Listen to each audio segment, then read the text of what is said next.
family, wounding the colonel and killing his son. After the attack, the runaways regrouped and began marching southeast along the river road toward New Orleans.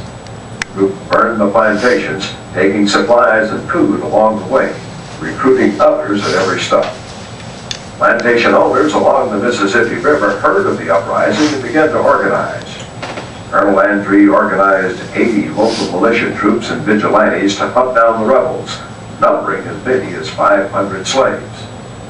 Meanwhile, other military troops were dispatched from New Orleans and Baton Rouge to help bring the rebellion to an end. On the morning of January 10th, the military forces pursued the rebels into nearby woods.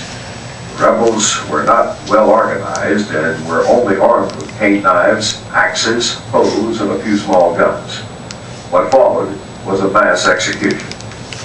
The next day, Landry reported that the revolt was completely broken, and the leaders, including Charles DeLong, had been all killed or captured. The captured slaves were tried and most were found guilty. The condemned were executed as a terrible example to all who would disturb the public tranquility in the future. The rebel slaves were hung or shot at their owner's plantation or at the location where the action took place. Their heads were then put on poles along the river road as a warning to other runaways. Okay, so what was that slave revolt called? Which button did I push over there? 1811 slave revolt. So it is said now that on the timeline up there, it says at least 100. We know now that there were at least 500 people that were a part of that slave revolt. The names that you see here on this panel are names of people who were enslaved at the Homer's House Plantation, which was right across the river from here. So not only did we have plantations on the Mississippi River, but there were plantations all along Bayou Lafourche, going all the way to Thibodaux, going all the way down to the Gulf of Mexico on both sides of the bayou and the river. This is the Homer's House Plantation. These are names of people who were enslaved there. What do you think the numbers are? How old they were in 1858. So this document says that John Preston of Columbia, South Carolina sells to John Burnside of New Orleans the Homer's House Plantation for $1 million in 1858.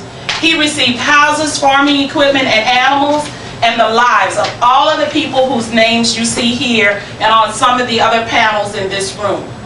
Why would you think they would put if a person had a skill or if they had an illness in a document like this? This is a slave inventory.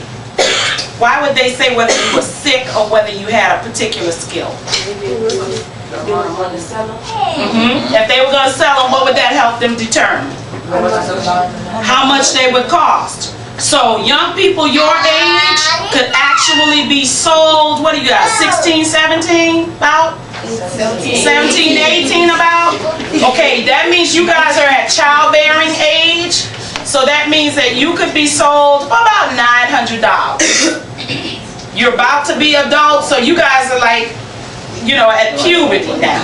So you could be sold for $900. And Miss Janice owned a plantation in Mississippi. I owned a plantation here in Louisiana. She could come here and say, you know what? I think I want 5 young women to come work on my plantation. Can you sell them to me? And I'd say, well, yeah, $900 for 5. So how much is she gonna pay me?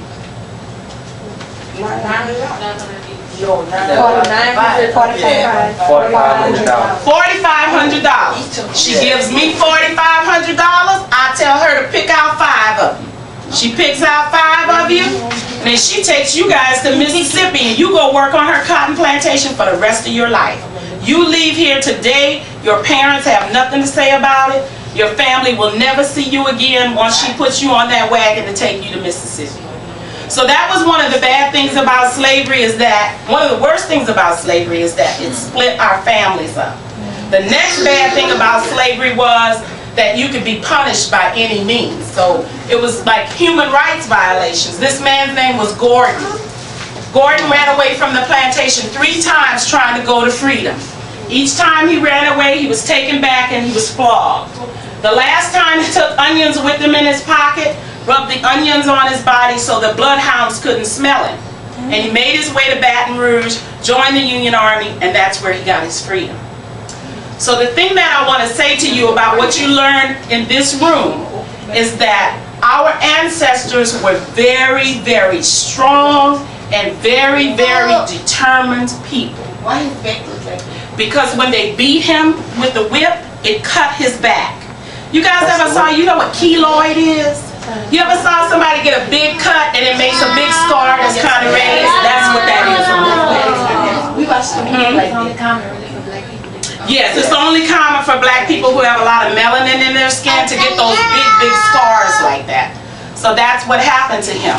That's what happened to this man right here. From Martinique. Martinique is down in the Caribbean, like down near Jamaica. And so that's what happened to him also. So what I want to say to you is that I hope that from what you learn here at the museum, and what you can tell your friends about what you learned by your visit here, or even just in learning about this part of American history, is that you understand that your great-great-great-grandmothers and your great-great-great-grandfathers had a lot of strength and a lot of determination. Now, we're only about 3 generations out of slavery now. You say every 50 years, I think it's a generation. Every 50 years is a generation. We're only 150 years out of slavery. If they can overcome all of these obstacles and get themselves to become millionaires like Madam C.J. Walker, who you'll see in the other room, Dr. Lori, who was able to go to medical school, and some of the other people you're going to learn about in some of the other rooms. If they could do that, there is nothing in this world that you cannot accomplish. You are standing on the shoulders of some very, very strong people. So there's nothing that you can't do. Whether you want to go to college or not, whether you want to become a barber, a beautician, no matter what your aspirations are, you must never, ever give up. Because these people suffered a lot so that you could have the opportunities and the freedoms that you have today. So what we're going to do now, in the rest of the room, why don't you split yourselves up. Half of you go in the kitchen. You'll see in the question, answer those questions in the kitchen. Half of you go in the yellow room, see if you can answer those questions. Then we're going to go outside, and we'll have maybe about 30 more minutes.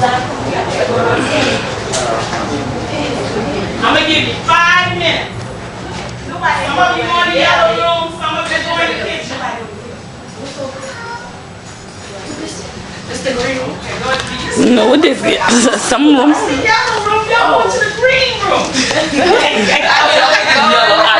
Isn't this room yellow? That's what she. Okay.